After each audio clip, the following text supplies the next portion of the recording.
Surety bonds protect an owner's construction investment by providing them with pre-qualification and performance security.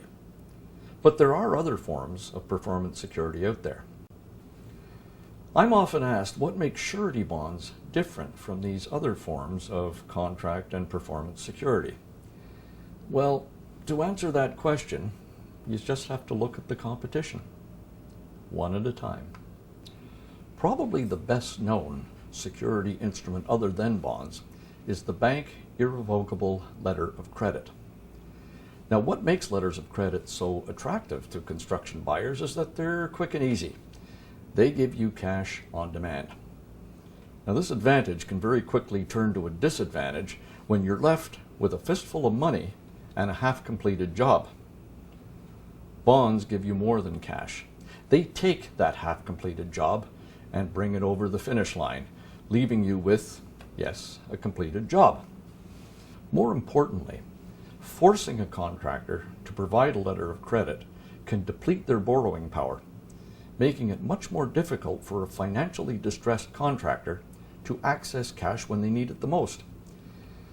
I've always found it ironic that by asking for a letter of credit, an owner can help to bring on a contractor's financial insolvency, the very problem they're trying to protect themselves against. Finally, letters of credit provide no dedicated payment protection to subcontractors and suppliers, protection that is available under the Labor and Material Payment Bond. Another form of performance financial security is subcontractor default insurance. This is the new kid on the block, and it hit the market around the mid-90s. In fact, it's not really a bond, it's an insurance product that is designed to protect large contractors from the failure of subcontractors. And certainly it works very well when it's used in that manner. The problem, though, is that it's not designed and it's not intended to protect construction owners from the failure of the main contractor. Unfortunately, the Surety Association of Canada has come up against a group of very enterprising general contractors who've launched a campaign to convince owners that they can save money by doing away with bonds and being added on to that contractor's insurance policy. Well, it doesn't work. Now, the owner has absolutely no protection if that main contractor should fail or become insolvent. Also, like the letter of credit, default insurance provides no payment protection to subcontractors or suppliers. Another alternative to surety bonds is simply doing away with any form of performance security and going completely unprotected. In tough economic times, we encounter a number of owners who take exactly this approach, particularly on projects that are undertaken by very large general contractors.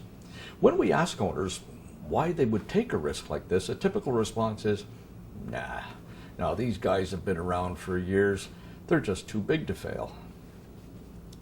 The phrase penny wise, pound foolish comes to mind.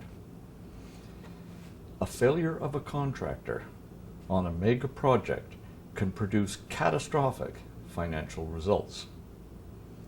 As for a contractor being too big to fail, Dun & Bradstreet recently completed a study which showed that 42% of contractors who became insolvent had been in business 10 years or longer.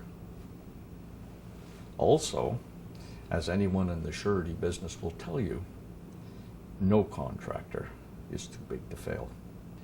I guess if there's one message for owners to take away, it's this: let the buyer beware. Understanding your risk management tools is as important as understanding the risk itself. The Surety Association of Canada website has a lot of information on surety bonds and on other forms of contract security. Visit us at www.suretycanada.com.